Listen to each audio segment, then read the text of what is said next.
Hola, ¿cómo están? Les iba a escribir, pero ahora se me hace más fácil hacerles un pequeño videito.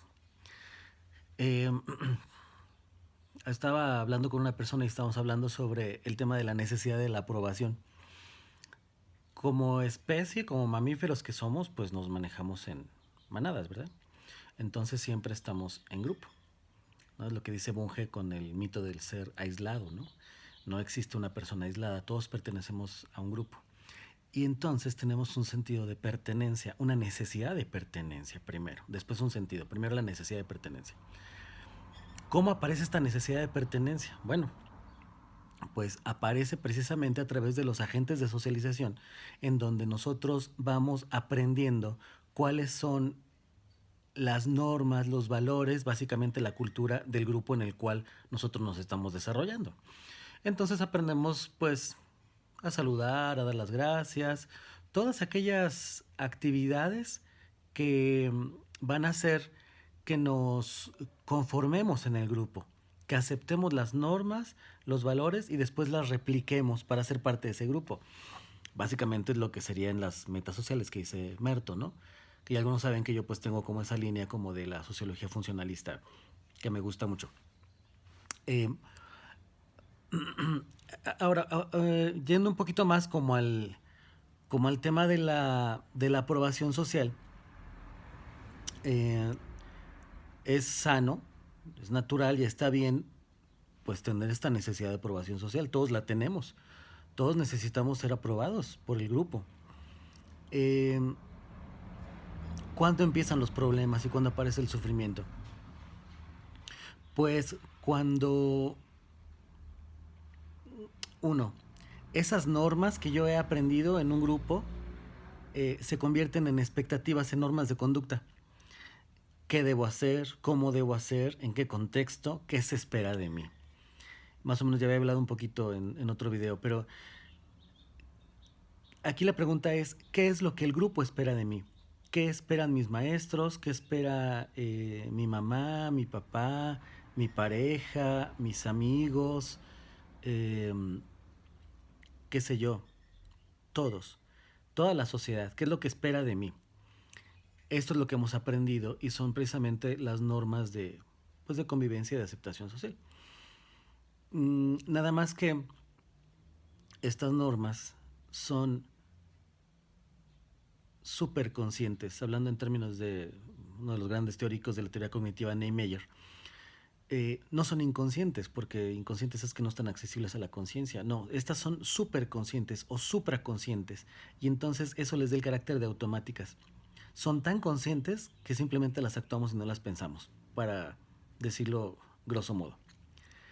Eh, Entonces estas normas se convierten en normas tácitas, no cuestionadas, en expectativas básicamente.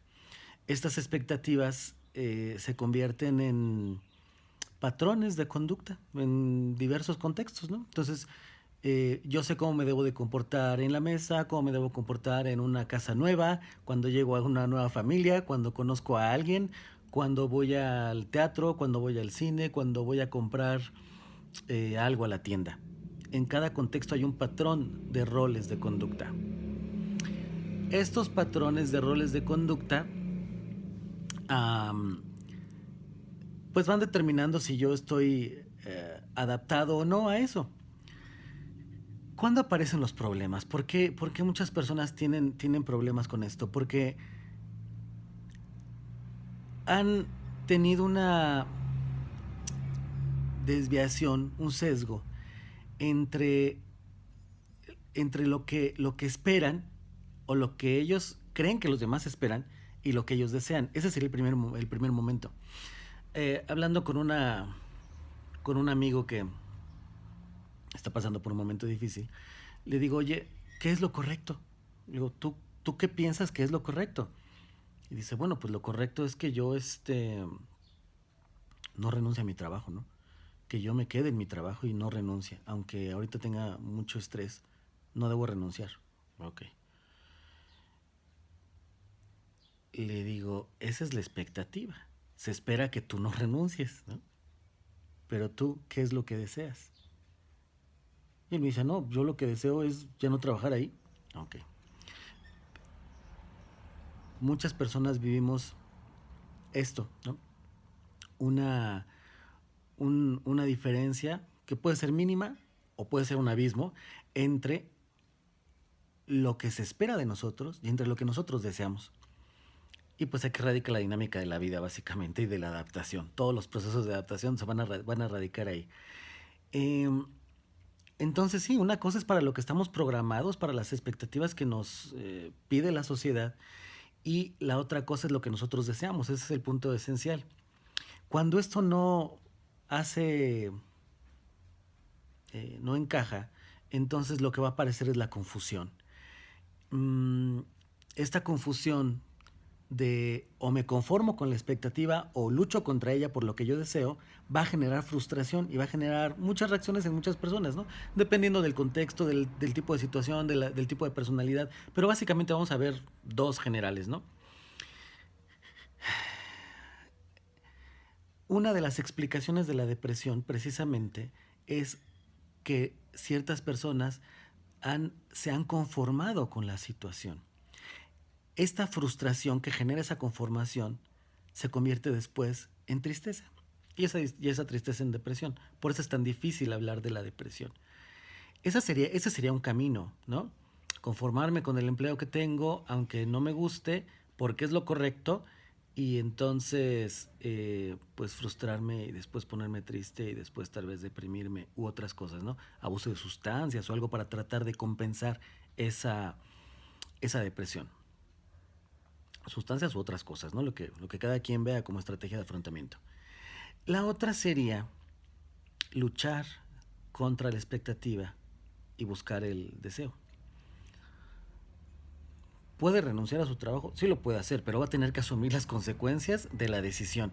Y muchas veces cuando enfrentamos un cambio, el cambio que sea, ya sea dejar un trabajo, dejar una pareja, adoptar un nuevo modo de vida mejor, lo primero que con lo que vamos a luchar va a ser con las consecuencias de esa decisión. Y lo que va a ocurrir va a ser una resistencia al cambio tremenda.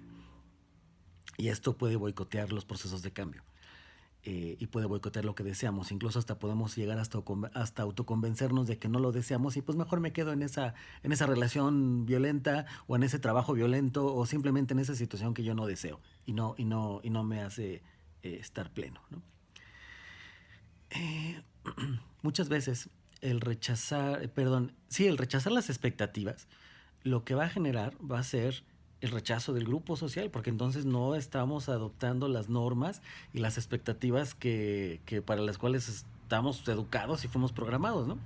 Como resultado, ¿qué va a aparecer? El rechazo social. Fue con lo que empezamos, ¿verdad? No queremos ser rechazados. Entonces, ¿qué vamos a hacer? Vamos a tener que generar nuevas estrategias para readaptarnos a soportar ese rechazo, a cambiar de grupo o a resignificar, reestructurar cognitivamente lo que implica ese rechazo. Creo que uno de los puntos finales cuando hay una reestructuración en este sentido, o una resignificación, me refiero al cambio de sentido, eh, es que este rechazo y esta soledad se pueden ver como algo positivo incluso. Uh-huh. ¿Por qué? Porque lo que está encima de ese rechazo y de esa soledad es el deseo de haber cumplido los propios deseos y, sí, las expectativas personales. Y eso pues se llama autenticidad, ¿no? Hacer lo que uno quiere sin dañar a los demás.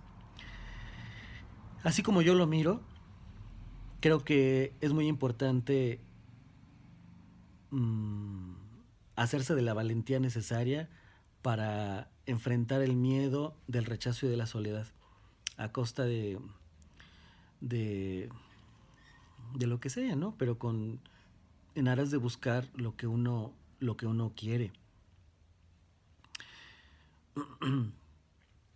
Yo he visto que cuando las personas deciden el cambio, sufren mucho porque tienen mucho miedo del rechazo. Pero una vez que empiezan a ver que esa decisión tiene resultados positivos simplemente porque se sienten plenas porque hicieron lo que deseaban, entonces desaparece esa necesidad de aprobación de ese grupo primario. Y cuando desaparece esa necesidad de aprobación, aparece la tranquilidad.